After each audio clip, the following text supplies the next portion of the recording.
do all the sound post. That's fine. So, however you want to set up the mic, I'm saying. You want to tilt it, it goes up and down, all that. No. Oh, so you're not gonna play with those dials? Nope. No. Sean makes too much work for himself. It's this part right here. Probably. These mic stands are cool. Yeah, they were like $10. Really? Amazon. Send it to me. This is would be helpful. And it's got like this nice. It's nice metal. and heavy. Yeah. I would definitely. If you could send this to me, I think these are good. Yeah, $10, I think. Yep. All right.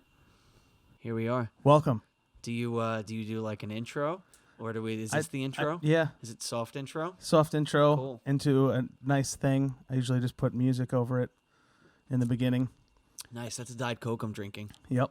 So Ross Paper Scissors, episode 8. Nice. We have here Lord Anthony Spark. That's true. I was gonna say I'm not a lord, but then I am. Thanks to you. He owns 1 square foot in a town in Scotland. Thank you. So I appreciate you actually calling me by my regal title. It's the first time anyone's done that. So a little bit about Anthony. This is easier because he's got a lot of things, I think. He is husband to Lady Callan Spark. It's true. Father to Phoenix Pierce and Paisley the pup. Friend to every single person he meets. Business owner, entrepreneur in the conventional sense, as well as a social entrepreneur with a lifelong mission to make a massive global impact. One of the founders of several charitable organizations and community-driven organizations such as V1 Church and Operation Impact. Mentor, coach, and sought-after international keynote speaker. Author who wrote a book in 24 hours, and when we say that, we mean he dictated the book in 24 hours. He didn't physically write it in 24 hours. Need to make that hard line right there. Great company if someone wants to do that. Speak It to Book, Caleb Reiki. There you go. Host of the Extraordinary Excellence podcast. It's true. Ordinary people doing ordinary things. No one knows. Crap. Don't worry about it. I thought I knew it. No too. one knows. No one knows. Top tier semi-professional athlete at miscellaneous sports such as ping pong, can jam, and croquet. I think ping pong would be arguably untrue. Well, you're better than me at ping pong. Well, thanks. I've seen you beat some people. Self-acclaimed semi-professional. Yeah. Well, you know. By my own stats. What is a semi-professional? That's true. Not a professional, but better than most? I guess. That's what I say. I call myself a semi-professional photographer because I own a fancy camera. That's fair. Well, I own an Amish handcrafted and carved croquet set. So if that's our baller. Qualification, then Yeah, you got that the would be equipment most semi-pro. people don't. And then he's also many other things. Overall, awesome guy. How's it going today? Thanks. How you doing? You know what would be cool is if people walked around and said intros like that. I mean, I don't care who you are. Like, you're just a normal person that walks around, but I really appreciate all the kind things that someone says. Well, when you yeah. come If on someone their who doesn't podcast. know who you are, they're going to learn through this episode. But, just a brief intro. Well, thanks. I do that for appreciate it. everybody. I It's normally humbling. ask the person before they come on here what are some things that they are, some accomplishments, some things that they're proud of, some accolades. But I feel like I know you pretty well, and I've known you for a little while now, and I know a lot of your accolades. If there's anything you'd like to add, anything you're proud of? I say I am most proud of having a functional family because that is very Uncommon. overrated how difficult and how emotionally aware and healthy you need to continually strive to become to have a healthy marriage and to be a healthy parent and to raise a functional family. I mean, I think most people probably don't grow up in a functional family across the board. I mean, there's variations of dysfunction from highly dysfunctional to overtly and, more covertly dysfunctional. But I'd say that I'm most proud at striving at that. Yeah, I'd say so. The normal things are the tough things, Yeah, so I think that's a good segue to an intro question of, well, first of all, let me express that the point of this podcast is to not only get to know you, I know you pretty well, but for other people to get to know you and to make you seem more human. I mean, you've been doing a pretty good job with the Alive at 515s. A lot of people see a normal side of you, but I feel like a lot of people look at you as all these accolades that I just said, keynote speaker, one of the founding members of V1, Operation Impact, those types of things, fancy guy wearing a fancy suit on a fancy stage kind of thing. And they say, and they know that you're pretty pretty well off, successful business owner and such, and they think that you're a certain type of way or you must act a certain type of way, you must have done a certain type of thing. Sure. I want to have people on here from all different walks that have done different things and be like normal people. Yeah. All that stuff's bullshit. And anyone that doesn't say that stuff's all bullshit, then they're drinking their own narcissistic cup, I think. Just because what you're doing produces more income, or what you're doing is more public facing, or what you're doing creates more fans or notoriety, in no way, shape, or form makes you more important, or what you're doing more important, or any different. Being good at communicating and speaking, what's different about that than being an amazing artisan or a great landscaper or a great doctor? It's just a skill. I mean, as humanity, we're very specialized in a network of experts that we outsource all these different things to, but everybody has the same human condition, the same human needs, everybody eats and drinks and has a family and loves and enjoys time, and hopefully anyway, and just normal, Yeah. I'm glad you told me what the premise is, though, because I don't listen to anything, really. I don't listen to my podcast. I don't really listen to much of anything. So I wouldn't have known. I know. I made sure to put it in there. Yeah. You do much more reading than listening. Yeah, I listen to audiobooks, but I don't even listen to my own audios. Understandable. There'd be a lot to listen to, especially when you're recording Alive at 5:15 every single day. Yeah. I don't know. I mean, I learn a lot. I just okay. There's so much, I mean, I know you have differing values and beliefs, but Gary Vee is the same way. Yeah, I know. He doesn't listen to he doesn't read his own books. He doesn't listen to his own stuff. Yeah. But Yeah, he said he never reads or listens. I mean, that's another extreme. I can see where he's coming from. Yeah. But yeah, so I guess I have no plans. Who are you? Who are you? Me. Where you come from?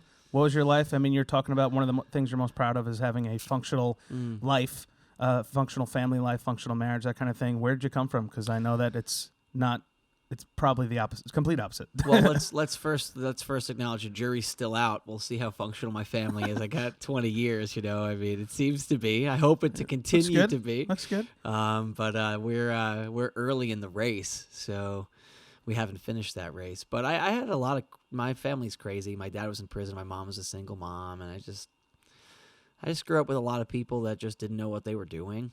And I think that a lot of people don't understand why they do what they do. They don't understand the implications of traumas in their life, and they don't have really clear philosophical decisions they've made or clarity on the way they're looking at the world. And a lot of people in my family were just lost, and they continue to be lost. I mean, they're just, it is what it is. But I wanted to have a different life, and I didn't want to continue living like that. And at a young age, I really started to just seek wisdom and seek understanding and try to find some meaning in all of what is life? Why are we doing these things?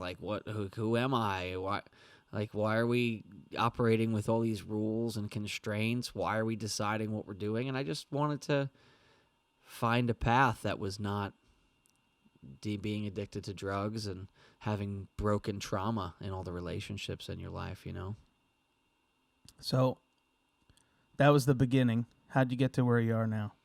Like business-wise, you mean? Virtually everything. I mean, it's all started on the same path. Yeah, so when I was 18, I really didn't know what direction I wanted to go. I knew I wanted to make a lot of money. Not that I wanted to make a lot of money.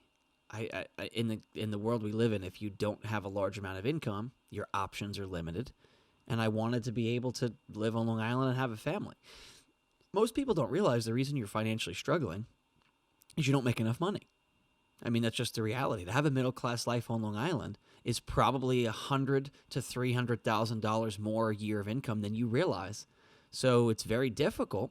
specifically if you're going to live in this consumerism, keep buying, keep doing, and not actually understand that the more things you buy, the more things you need, and the more things you need, the more debt you have, and the more debt you have, then the more comfortable you get with debt, and you get stuck in this cycle. But I had to make a lot of money. I wanted to be able to have a life. I wanted to be able to travel. I wanted to be able to do things that mattered. I wanted to be able to impact people. I wanted to say, okay, what's going to actually matter 100, 500 years from now? And really the only thing I could ever get that I felt mattered was the impact you have in people's lives. And while that may be transient, because the people that you help or the things that you do, or, whether it be a small moment of someone laughing or a major piece of information that helps someone's life, ultimately they'll be gone. But what's the net positive multiplication effect of just helping people reduce their suffering and have a better life? So that was really what my goal was. When I was 18, I met people that seemed like they had, from all the things I saw, the most freedom to be able to be financially independent. It was stories of people that had come from nothing and had built tremendous companies, and that's what I wanted, and I was very flexible to what I would do to get there. As long as it was, moral and legal, I was down. I didn't care how hard it was. I didn't care what it was. So now that model was very flawed, and I think one of the good things, sometimes it's good and it's bad.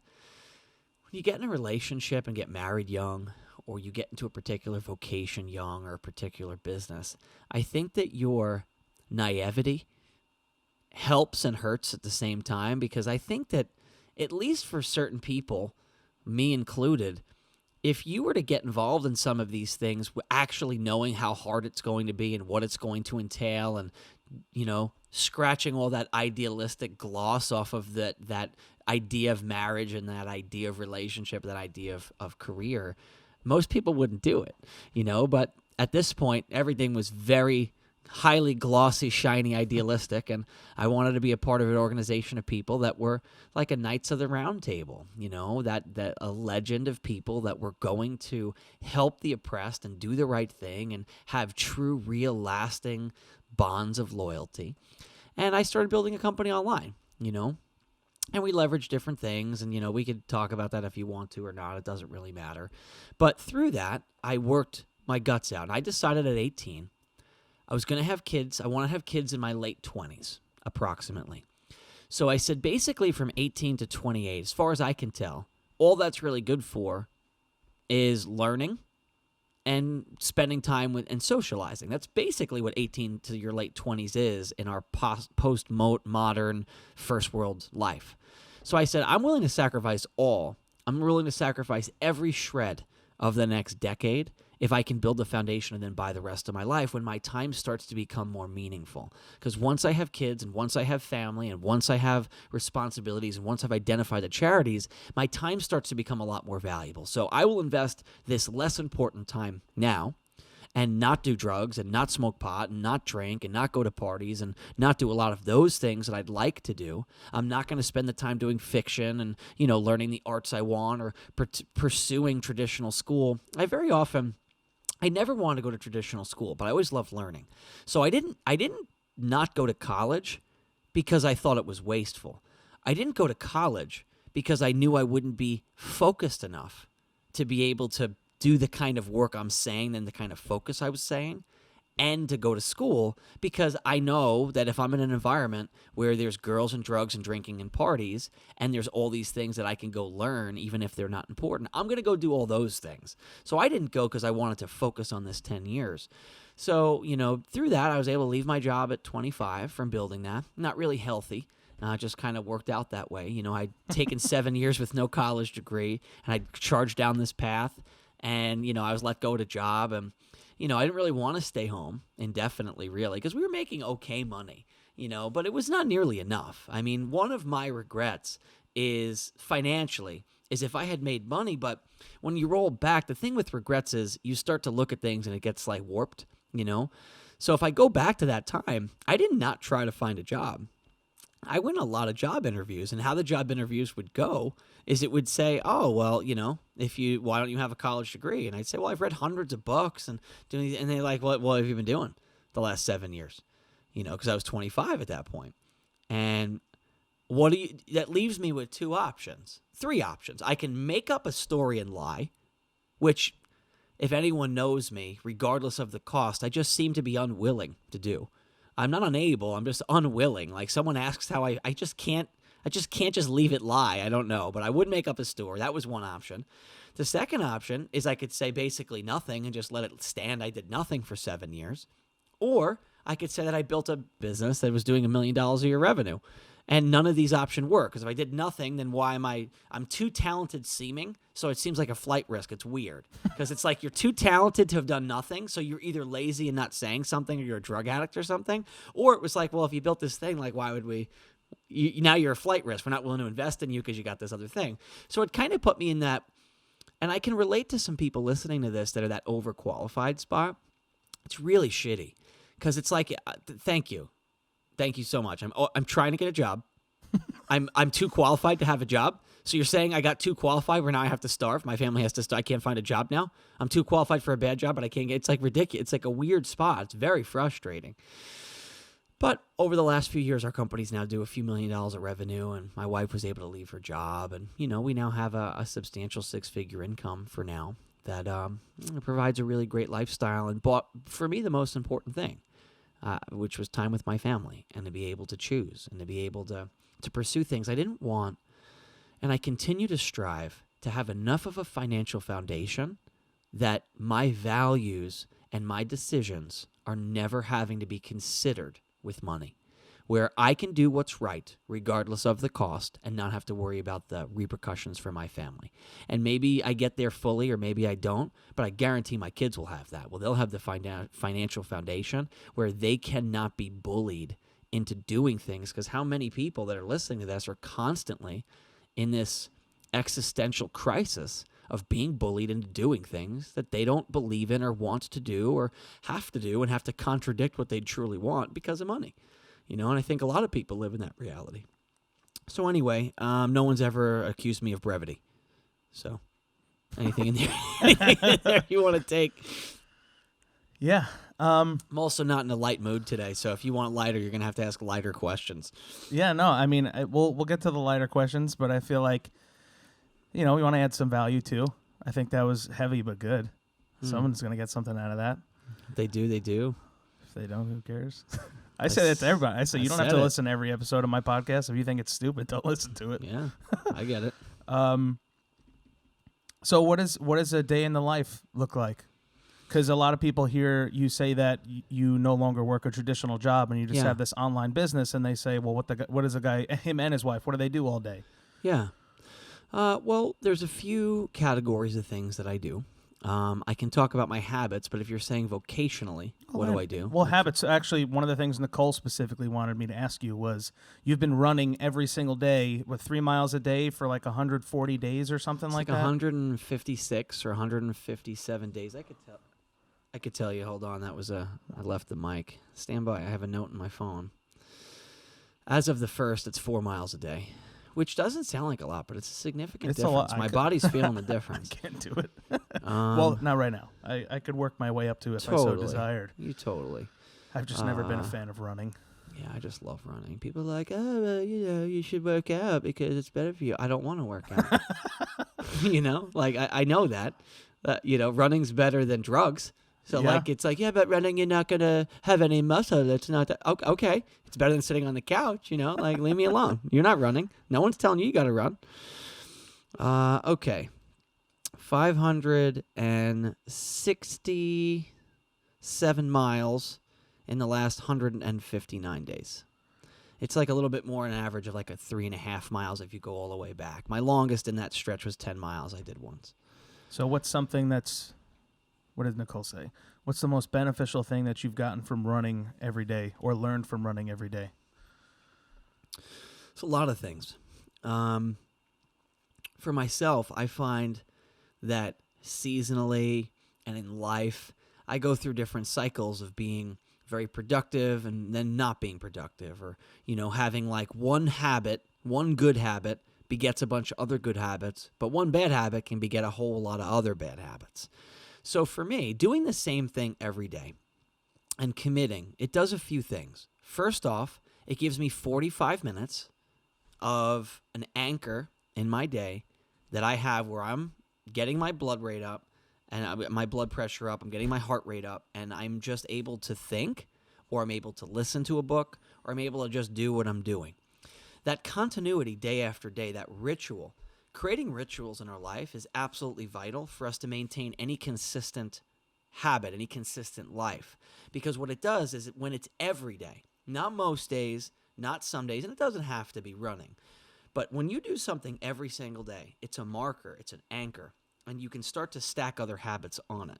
So if I'm going to run every day, that means I have time before that I can start doing. I do things before my run every day, and I do things right after my run every day. And I started to make it where I go out and I run, and some days I listen to music and I'll take notes. Some days I'll read.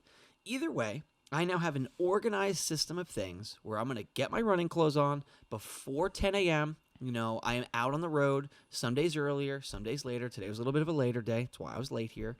One of the reasons. But I run, and then I take notes because I'm going to do it live at 5, or I'm thinking. So I always journal. And a lot of people think journaling, there's a lot of ways you could do journaling. You know, a lot of days I'll use a 5-minute journal thing, which is things you're grateful for, some affirmations, what would make today great. But really all journaling is you're taking your thoughts and just putting them out and just organize, whatever it is. Sometimes I have ideas. Sometimes I have thoughts of creative ideas I may or may not ever pursue. Sometimes it's feelings and reflections on things that have happened. But I take that time to get notes down every day. That gives me content. It gives me reflection. It gives me, it gets the stuff out. Even if you're just getting some stuff out and it doesn't go anywhere. I meditate and I spend some time praying and meditating. I use along a route, there's like this weird green bench. It's like this built out thing. It's like a little, imagine like kind of like pressed, like whatever those boards are. They're like the chips, just painted like a dark green, like in a house, like over a bench. So it's on the way. It's like probably 0.2 of a mile from my house. So every day I end my run and then I sit there and I take at least one mindful breath per day. It's this book I read. I don't remember. It was maybe, I don't know. I'd have to find it. It was a book on meditation. And it just said to just take one mindful breath a day. That's something you can do. It's another thing from Atomic Habits that you make micro habits. It's something that can be done every day. So every day I sit, I take a breath, I think, I pray. Some days it's minutes, some days it's 10 minutes, sometimes it's 15, sometimes it's 30 seconds. But every day I do that in this order. What has it done in my life is, I think that just from a biochemical point of view, it equalizes you out because every day you're making yourself move. From a psychological level, it makes you do things you don't want to do. And it trains you that this is who I am. I'm not my thoughts. I'm not my feelings. I'm my actions. I'm going to do this no matter what I feel like. And then every day I take an ice cold shower. Every day I take an ice cold shower. It's been a few days I took a hot, then I went to cold. I'd say 99% of the last 156 days. And I'm talking 20 degrees, 30 degrees, raining and wet, running outside, inside to an ice cold shower, because it trains you. First of all, there's a lot of psychological or physiological benefits from a mitochondrial level and different things that I've heard. But even whatever, I can't prove any of that. I don't know. I'm not a doctor. From a psychological level, I do what I say I'm going to do. I do what I know is right, not what I feel's right. I'm not going to allow creature comforts to put me in a position. I feel like creature comforts, I think that they're an enemy in our life. I think that people are becoming so weak and so unwilling because what happens is a want eventually becomes a need. And we have these luxuries that then become necessities and we become enslaved to all these things. So even just the fact that I take a cold shower and I go out every day, no matter what the weather is, gives you mental toughness. It gives you that feeling when you don't feel like doing shit, that you have that ability to get yourself to do something and to be able to show up. Because there's lots of days everyone has that you just don't want to show up. You don't want to do anything. And I'm not saying that I show up perfect on those days, but I have found that I show up infinitely better on those days than I used to. And those, what might have been weeks, now might be hours because of that muscle of working out, of doing what you don't want every single day, regardless of how it feels, and overriding your feelings. A lot of people let their feelings drive their actions, and you're never going to win that way. You know, you have to have feelings, but you can't let them dictate your actions, because they're never going to be consistent enough for you to accomplish anything in your life you truly want. So those are some things. Yeah, no, totally true. Like, especially, I always relay, I feel like a lot of it relays back to Outwitting the Devil, which is one of my favorite books. And he talks about those creature comforts keeping people stale or stagnant. And it's just like you said, the wants become a need. It's like, oh my God, I need a Starbucks today. Like, and those people that get a Starbucks every day, multiple times a day. Yeah. I literally saw a video on Instagram of this guy who's, his accountant called him and said, like, hey, you had a lot of money go through on your Amex this year. Like, I think we need, like, it's way more than last year, blah, blah, blah, whatever. And they look at the statement where it's broken out.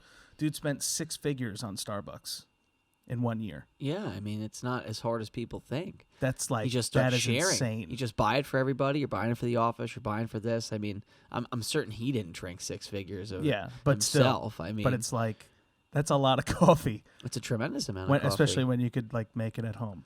Yeah.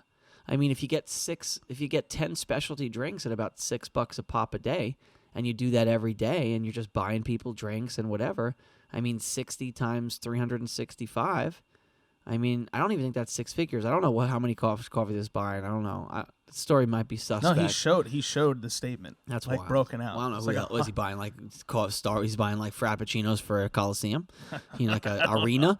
I don't know. And I get it. Like, I don't blame it. A lot of times people, they misinterpret. Like, they make it like you're trying to be holier thou, and like, I'm not. Like, I have to fight every single day against the urges to do those things. Like, if I were to just give in to my urges, I'd just be smoking pot on the freaking porch, you know what I mean? And drinking and eating trash. You know what I mean? Like, you know, I think that most people, because they demonize addiction, being addicts of different things. And as long as you're going to demonize addiction, you're just totally in the dark, because everybody has addictions.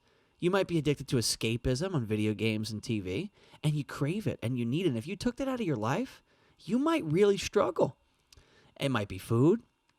Sometimes it's sex. There's infinite numbers of addictions that you can pick. Just because it's not a substance that causes you to steal money like heroin doesn't mean you're not an addict. And when you have an addiction and you have a desire to do something, it's an everyday battle. Every day is sobriety, and that's what life is like. That's what habits are like. It's every day. And some days you win, and some days you lose, and some days you do better, and some days you're proud of what you did, and sometimes you're ashamed of how you perform. But it's a battle every day. This doesn't go, I don't think, and maybe it does for someone else. Maybe they're more pious or more better. But for me, I don't, some days are easier than others, but I don't think any of these things go away. We got to show up every day. You want to be a good husband. You want to be a good dad. You want to be a good friend. You want to be a good partner. You want to make good decisions. You want to build a good future. It's every single day that we have to show up and be willing to do that. And that doesn't mean that you work every day. Like, I hate that's what we talked about with Gary Vee, like the grind. That's just workaholism posing as family values. That's straight up bullshit. You need to really think about who you're listening to and not let anybody brainwash you. You got 3 tiers.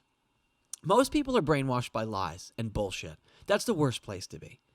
Slightly better, although not much, is being brainwashed by truth. Still my ideas. If you listen to me or someone else, or I don't care whether it's freaking, the Dalai Lama, or you're going to take it from, Christian priests or saints, or you're going to take it, from anyone. I mean, anything. You need to, number 3, which most people never get to, is learn to think for yourself and look for truth and what's real and what's not. But I am really, really against the workaholism and the consumerism and the materialism. Everything that people are working so hard to find, you already have. It's a trap. It's not real. None of the shit's real. People are like, and a lot of times people will talk to me and they'll be like, Would not talk to me. They'll listen to me. Some people are listening and they're like, this guy's like in the clouds. Like, like this guy's like, what are you talking about? You act like my ideas are weird when you have a pocket full of ideas. It's called money. It's no intrinsic value.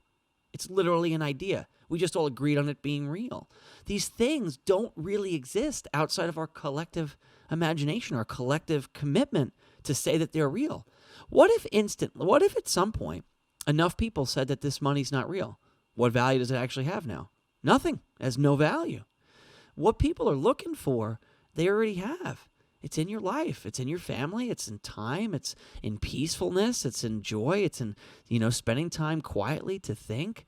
I mean, we're all running because most people don't want to really look at what's going on in their mind and their heart and their soul because it's shitty. So they run away and they just keep escaping. They escape to work. They escape to food. They escape to this. They escape to that. And again, I'm not blaming, we all do it. But gotta at least say it's real. Why? Where are we? How we get here? What's a day in the life? Oh, day in the life. Most of the time starts with running. The babies? No, it starts with the babies. So I'll tell you what my day is. Every morning, there's a halo hanging from the corner. No, every morning there's a Phoenix and Pierce come in. And they climb up in the bed, and I snuggle with Phoenix, and Callan snuggles with Pierce. They climb up into the bed. I then go back to sleep. Callan works out 5 days a week at about 7:30 in our home gym that we built with my sister and Stephanie, who lives in the same complex with Kayla. Babies stay with me. I will sometimes, get up with them and do blocks, or sometimes we'll just lay in bed, or sometimes we'll read a book. I'll have an excess first thing in the morning. Then I'll make a French press of coffee. I'll usually do my 5-minute journal and read my daily Stoic book that Sean gave me. It's like a 1-page thing. I'll get ready for the day. I'll write some agenda stuff down probably while I'm with the kids. Sometime, depending on that order of things, I'm going to take a focus pack. I'm going to, drink an energy shot, and then I'm going to go on a run. And I will most days listen to audiobooks. Typically, weekdays I'll listen to an audiobook at 2 to 3 times speed. Usually on the weekend I'll listen to music, but it depends. Sometimes I'll listen to half and half. Depends how many thoughts I have. Too many thoughts, I don't read a book because I need to listen to music to work through my thoughts. I run 4 miles usually. Sometimes 4, sometimes every day 4 for 2021's my number. Sometimes 5, sometimes 6. I stop. I meditate on that bench. I pray, I meditate, I think, I consider. I think about like all the people that, at one time the American Revolution was happening there, and I kind of just think about the different times. I write notes down. I get ready for Live at 5 typically around that time. I start to get my rough ideas together or any content I'm going to do. Come home, I take an ice cold shower. I put my stuff, in the laundry. I do laundry, try to do laundry to stay on top of it. And then I'm with the kids most days. Callan mostly takes care of them. I might do some appointments. I might be in my office. They go to my mom or a babysitter 4 days a week. Usually fast until about 2, maybe 4. If I fast 18 hours, no matter what I eat, I pretty much won't gain weight. If I don't fast and I eat whatever I want, I'll very slowly gain weight with my running, very, very slowly. But I'm talking like eating like a huge box of pasta and then like 3 scoops of peanut butter and like a Ben & Jerry's like major calories. But if I just fast, I'm pretty much fine. And at nights I do some speaking. And that's really good. I do a few appointments. I spend time with the kids. I mean, the kids are a lot, and Callan does most of it. Me and Callan have a very special relationship. If it wasn't for Callan, me and Callan couldn't exist without the other. And a lot of people just don't realize. They think, I find that a lot of times there's a lot of couples are just like individuals. We don't operate. I'm very strong in a lot of areas Callan isn't, and she's very strong in other areas. And we really have built a collective relationship where our strengths are, and neither of us could do what we do without the other one. So, but Callan does a lot with the house and a lot with the babies, and that's really it. I just kind of go day to day. I never know what's happening. I just do it the next day. Because Callan does the scheduling and the calendar. Callan does most of the scheduling. I've mostly moved it to Calendly. They came with a whole bunch of new work processes, so I'm working on getting that automated.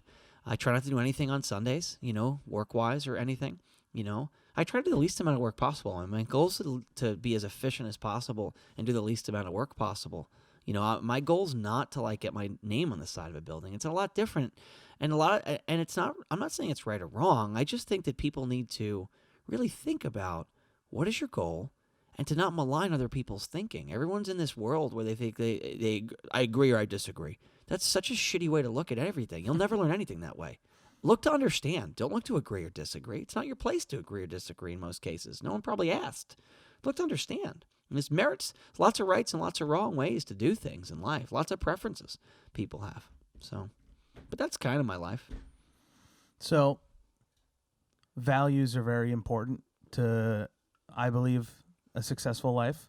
Having values, striving towards your values, living by your values. Just speak on that for a little bit. What are your values? Why do you think they're important? You know, if you don't have something you're working towards, then everything's random. Everything's already random. I mean, there's already enough chance to be, to just be carried along. One of the things that makes any human being happy is creating and having some deterministic control for the direction you're going in the areas you can. Now, this can become a liability when you try to control things that are not meant you can't control and stuff like that. But to create and to go in a direction, and your values need to dictate what kind of a life do I want to live. Most people don't realize that the core values we all hold are almost always the same. The thing that changes is the syntax. It's the order. It's what's the top priority. Like, a good example is we have these two competing ideas that we hold in our minds that are totally incompatible. Now, human beings as a whole are really, really good at holding contradictory things and pretending like it's fine. It's like part of our whole deal. But we have this thing of equality and everyone having inalienable rights where you truly are valued at a soul level, this, liberalism kind of an ideal, which comes from monotheistic religion where you are individual and important, which is, that's come this ideal of equality that everyone needs to be treated fairly and honestly, and being against racism and being against discrimination and being against, people that are marginalized or maybe not in the same way. You have this idea of equality, and then you have this idea of personal liberty. The reality is that neither of those things can both totally happen. Total personal liberty leads to major striations of wealth where then you're just cool with people dying without health care. That's what ultimate personal liberty means, that's don't infringe on my rights. The only way to create equality is rights need to be infringed on. So what most people don't realize is that the Democratic Party values equality, then values liberty. The Republican Party values liberty, then equality. It's not that different, but it expresses very differently, particularly as you go towards the edges, because full personal liberty, if you think about it, is going to be very discriminatory, and full equality is going to be a communist type of an ideal. I'm not here to say which one's right or wrong, but anyone here needs to really, I think that what people need to do is they need to look for similarities versus differences. The similarities are greater. We find what we look for. If you can only look for differences, you can find a few superficial differences that seem like they're a big deal, but they're not. They're mostly similar. So, what are some of my values?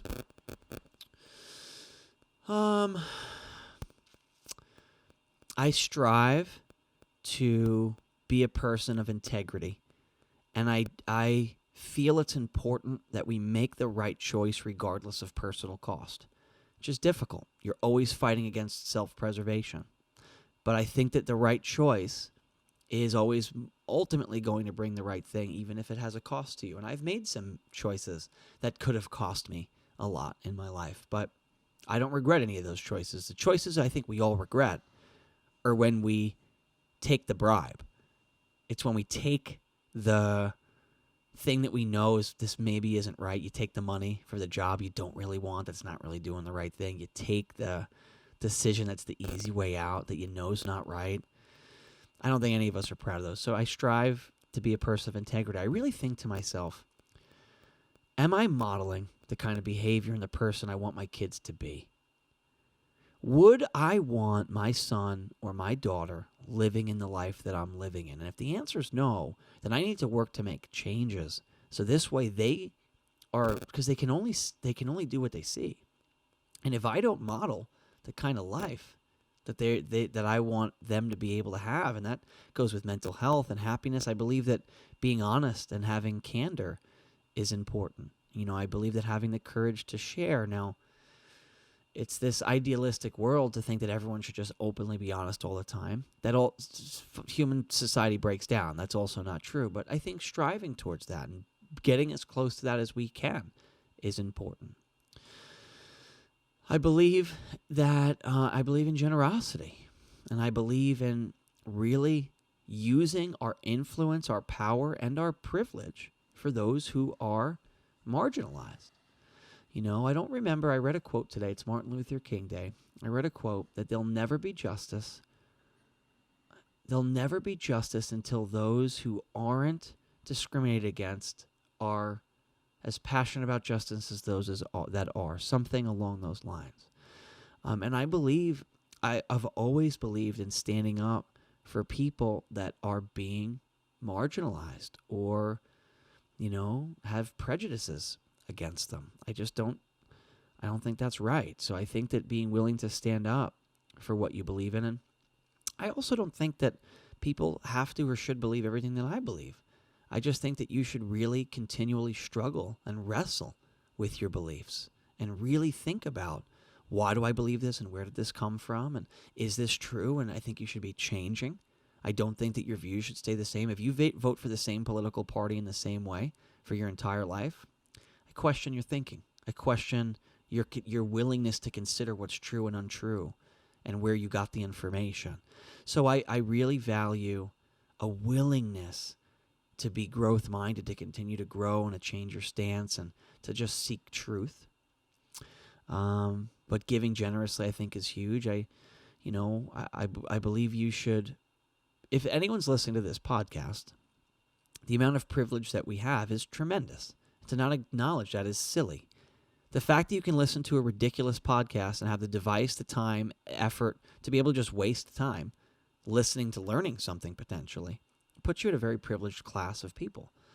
So I think that we need to consider that there are billions of people not living in that reality. And I don't think this view that we're so much morally better or harder working is accurate. That's nonsense.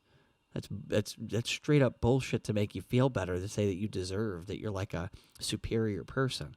And I think generosity needs to come from a place that people aren't poor because they're not hardworking. They don't have the infrastructure in a lot of cases. They don't have the opportunities. A lot of it's luck. A lot of it's chance. A lot of things that you couldn't control. The reason I have the income I have isn't because I'm like so much more amazing. I had a lot of lucky breaks. I had a lot of aptitudes that I didn't earn. I didn't earn my ability to communicate or speak. I didn't earn my ability to think I didn't earn any of that. So I think generosity is a really, really important thing that, we work together and share of our talents. What else? Anything else that you think of? I mean, I don't have like an organized order. I don't have like I'm just letting it go. So what's your over encompassing mission? What's your what do you want your legacy to be? It's a good question, and I don't know if that stays static. Yeah. Like I said, the only thing I really can see that matters is how much better we're leaving the world, and the world is mostly thinking. Ideas, thoughts, and collective imagination drive everything. So you don't save the environment or you don't save people by the physical act of saving them. Way, way before that, there needs to be an idea, a thought that gets bought into by a collective imagination, by people to believe in something. So, I talk about positively impacting tens of millions of people's lives, and it's like just one of those things where, I don't know how much control you really have. I think the best thing that could be said of my legacy is the people that knew me best and my family would say that I was a good dad, and I was a good husband, I was a good friend. I did everything that I could to maximize my position to the best of my ability to make a difference for those who can't. Solid. I think you're off to a good start. Thanks. Were you 33, 32. 32? Yeah. I'd say at this point, at least thousands of people Well, have been thanks. impacted to some degree Yeah, for you know, having known you or heard you speak somewhere or something like that. I appreciate it. You agree? I don't know. You How know- could I know? Eh. It's hard Well- to know, you know? Well, even amongst people in your personal circles in your organization, few hundred people, whatever that number is. How many people have sought counseling and saved their marriage or improved their marriage or gotten better jobs and paid off debt and Yeah. had a more you help people build stronger foundations for their lives. You know what I so mean? here's an interesting thing, and this is important, I think. How much of that impact was I a part of some of these things? Certainly. Well, I mean, a pin drop size of an impact pointing someone to the stop sign at the corner is enough to make sure Sure. they go the right direction. Sure, and that's quantifiable. That yes, I potentially had some impact on some of these things. But I do think it's a dangerous thing where the emphasis goes outside of ourselves and the impact that we've made. Because what we're really doing is we're just, again, creating another dictator. We're creating another guru. We're creating another deity, another king, that someone else did it for us. It robs us of our personal power.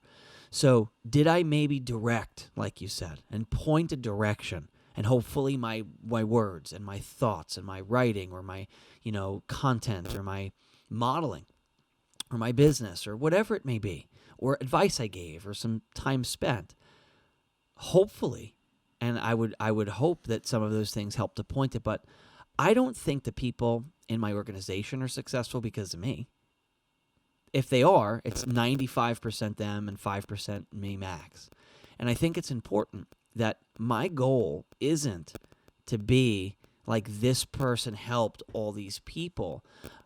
Although that's part of it, I think that it's more important that these people leave with the personal power and understanding that they're the captain of their fate and they're in charge and they're the ones doing the work. They're the ones making the changes. And it's not my thing to own. It's not my place to own someone's marital success or financial success. Or that's not me. That's them. I think your phone is making that static. Is it? Maybe.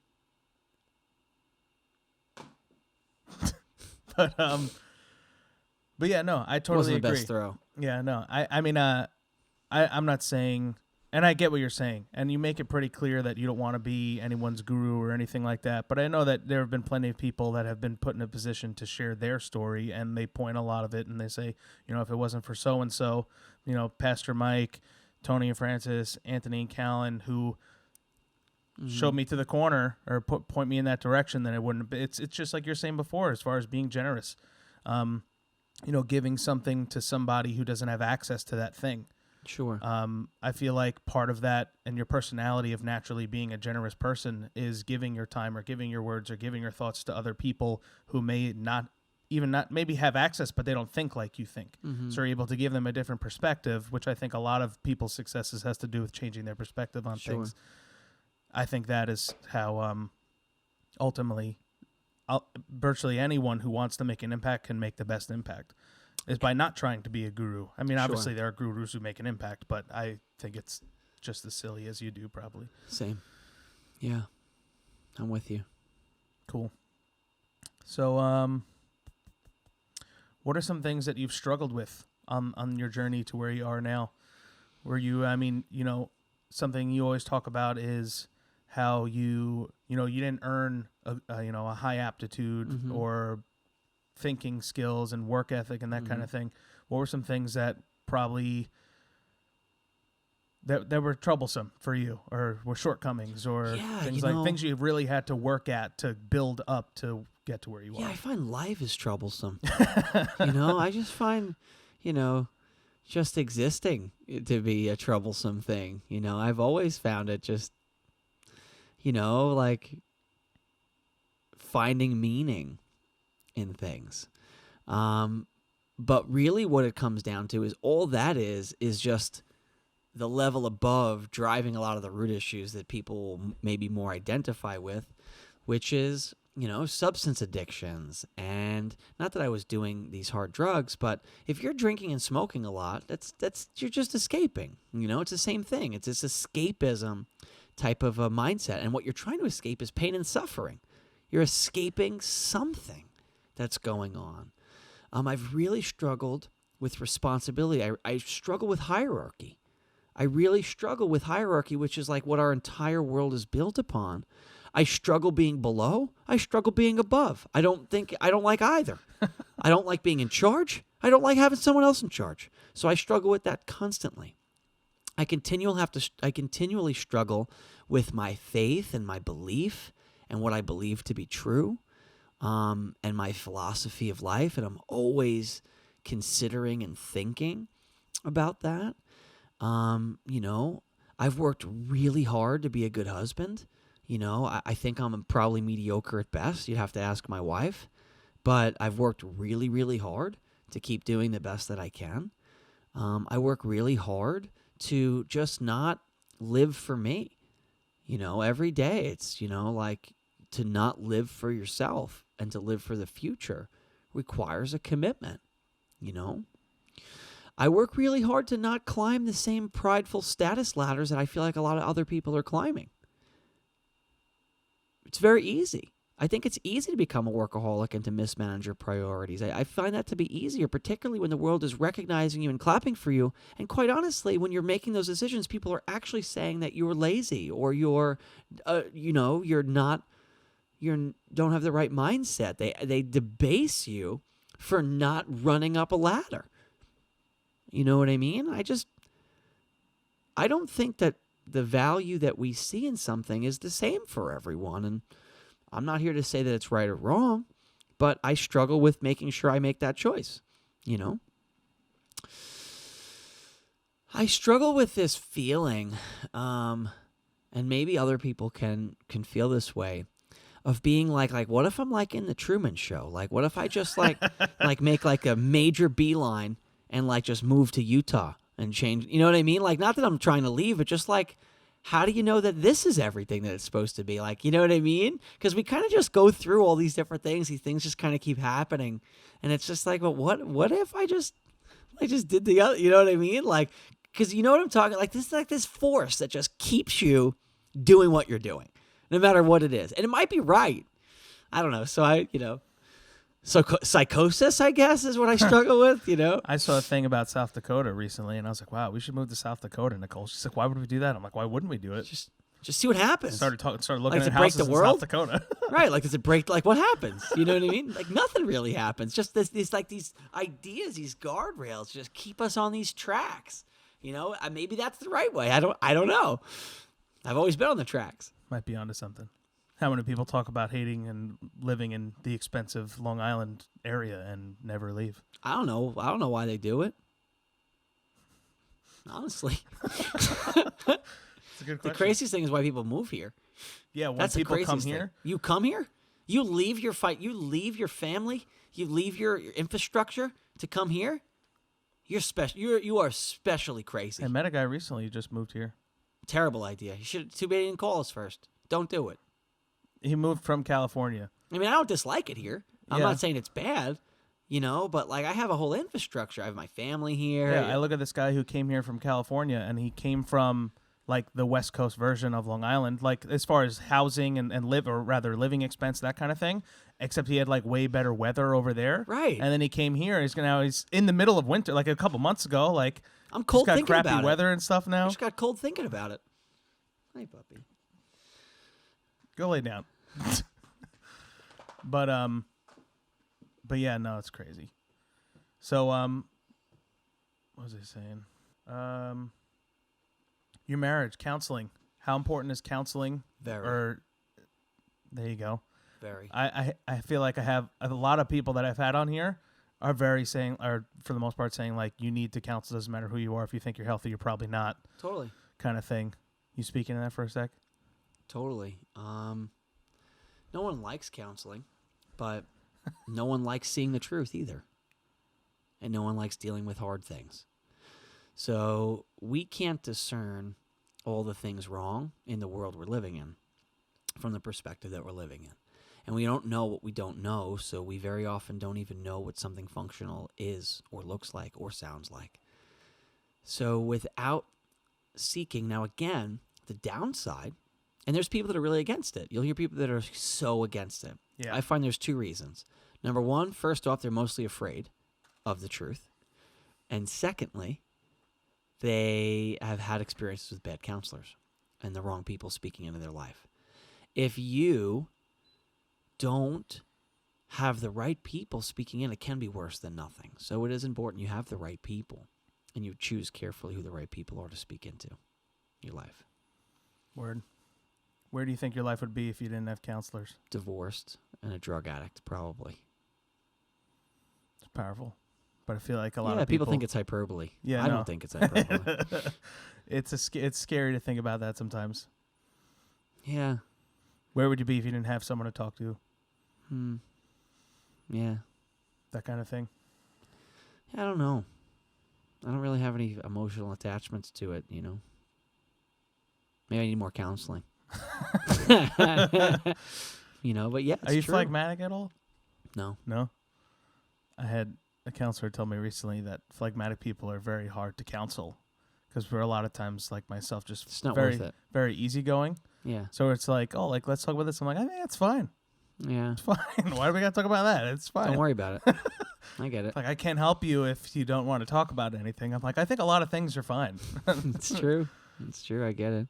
But Was there So- anything light on your list or just heavy? Heavy yeah, the whole no. time? Well, now we got the light stuff. I wanted to ask. I remember you saying something. This is just stupid stuff, but I remember you saying something about how you hate tuna. Do you still hate tuna? And why do you hate tuna? You know, I don't like things controlling me, and Kellen really likes tuna, so she makes tuna regularly now. I hate tuna because I hate the smell. It smells like cat food, and I don't like cat. It's just gross. It just grosses me out because there used to be, I guess, fish in the wet food my mom would give the cats. It just makes me nauseous feeling. Like Wasn't there something like you stayed at your grandma's the or smell. something? smell. Wasn't there a story like Oh that? no, like my aunt made me eat like a sandwich, like a tuna sandwich when I was younger, but you know, I don't really feel like that was bad. I just was like, I hate tuna, and it just like made you eat it, and she was just kind of just like, you know, whatever, you know, like it is what it is, you know, like I don't remember being. I'm a very strong-willed person, so I think I probably sat there for like an hour not eating it. I'm like, I don't like, and eventually I just ate it because I'm just like, I don't feel like sitting here anymore, kind of thing. Like my will's running out, and I'm over it, kind of a thing. But that has nothing to do with it. I just never liked it. I just don't like the smell. It's really the smell. That's all. What's something that not a lot of people know about you? That's tough because I talk a lot Yeah. and I'm pretty open. You know, I have to go like deeper because like people ask you that question and you run out of things like that. So you need like a new category of things most people don't know about you. What's something that people often Okay. assume about I you? have something. Okay. I never watch comedies. Never. Almost never. Unless your friends make them. Yes. Very, very rarely. My choice of movie will almost never be a comedy. It will be a thriller or it will be a exploration of morality, you know, like something along those lines, the gray areas of morality. That's typically where I am. Or I'll watch a soap opera. Walking Dead, that's a soap opera with zombies. Breaking Bad's a soap opera with meth. They're all soap operas when you look at it. Blacklist, soap opera with criminals. So it's a soap opera, though, no matter what way you cut it. So I love watching that kind of stuff. That's typically what I'll watch. So what are some of your top favorite movies? Good Will Hunting. Shawshank Redemption is really good. Tenet was amazing. I still haven't seen it. I think it's Tenet. I never know how to pronounce it. It's not Tenant. Oh, It's Tenet. Tenet. Yeah. Tenet. Hunnit. I love Christopher Nolan movies, though. I love, Inception. I love anything that Christopher Nolan makes. Other really good movies. It's hard. It's hard for me to remember. I really liked Interstellar. I love Matthew McConaughey. That was really Dallas Buyers Club was good. He's been doing a lot of podcasts recently. He's got his book tour. Yeah. Which he's a pretty awesome guy. Like when you hear like the normalcy of how he's just literally just dude, like grew up in a small town. Yeah. And just went out and made it. Yeah. Like really cool story. I've started watching The Boys last night. Oh, that's the spoof hero show, It's not right? spoof. It's just an exploration of morality and power. It's the same thing. You know, how power corrupts, and, you know, the superheroes are just literal assholes, you know, with no oversight. What is it on? Is it on Netflix or Amazon? It's on or Prime. Prime? Yeah. But anyway, Yeah, no, that's good. Airplane or something with Denzel Washington, or Plane or something like that. Flight. It's Flight. That's another look at morality. I haven't seen it. Love that movie. It was I love a very good Denzel one. Washington though. I love Denzel Washington. I don't think too. I've ever seen a movie with Denzel Washington that I didn't like. I also like Martin Scorsese movies. You know, most Martin Scorsese movies I really enjoy. So anyway, Favorite sandwich from a deli? chicken cutlet, With bacon, Russian, cucumbers, lettuce, cucumbers.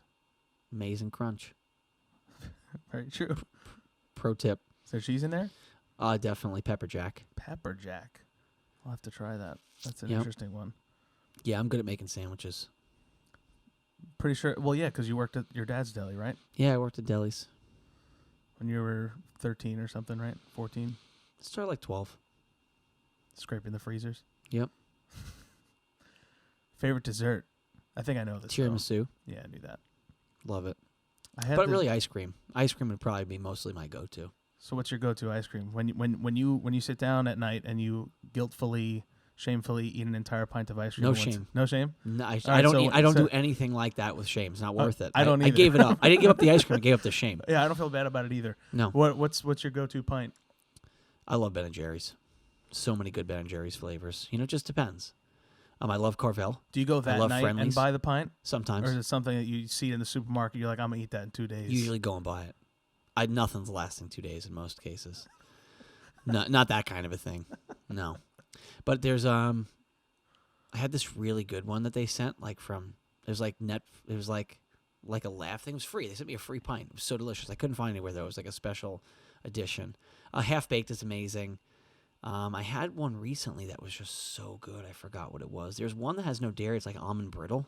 Freaking Oh, delicious. I've had that before. It's really good. So good. So good. Anyway, I love that. I'm going to pee my pants, though. We got one more? I got to go pee. Go for it. No, give it to We'll me. come back and we'll close out.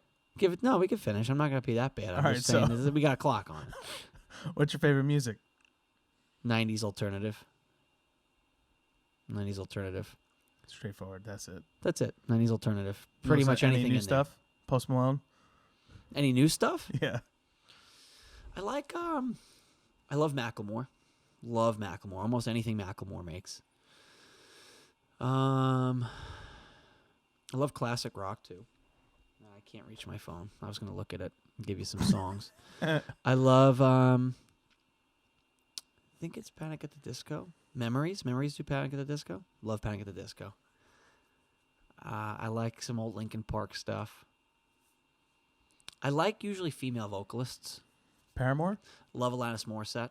I'm okay with Paramore. I like some Paramore stuff. I love Alanis Morissette, Jewel.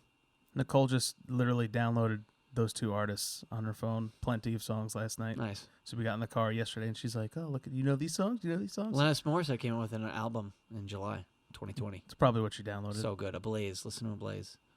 It's for you, Nicole. So something I always forget to do is play rock, paper, scissors.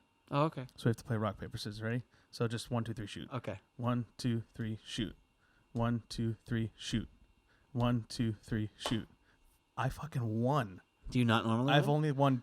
That's my second time ever. I always in lose 8 paper. episodes. I always lose. What are you excited about? Plug everything. Handles, Phoenix things. Phoenix Evolution audiobooks coming out. as soon as ACX approves it. It's like the 17th try with Aaron and Chris trying to get it through with all their qualifications. That'll be cool. It's mostly new content. And check out the Extraordinary Excellence podcast. And thanks for listening. And it's great to meet you. Instagram Live at handles. 5. A Spark is Born. You can put it in the notes. I'll let you handle that. You promote whatever you want. I'm here for you. I'll put it all in there. Sounds good. Thanks for coming. Oh, thanks for I having me. appreciate it. Thanks for listening. This was mostly heavy. Very but heavy. I feel like I felt heavy today. this will be good though. I hope This so. will be good. I love you. Thanks for having me. Peace out. All right.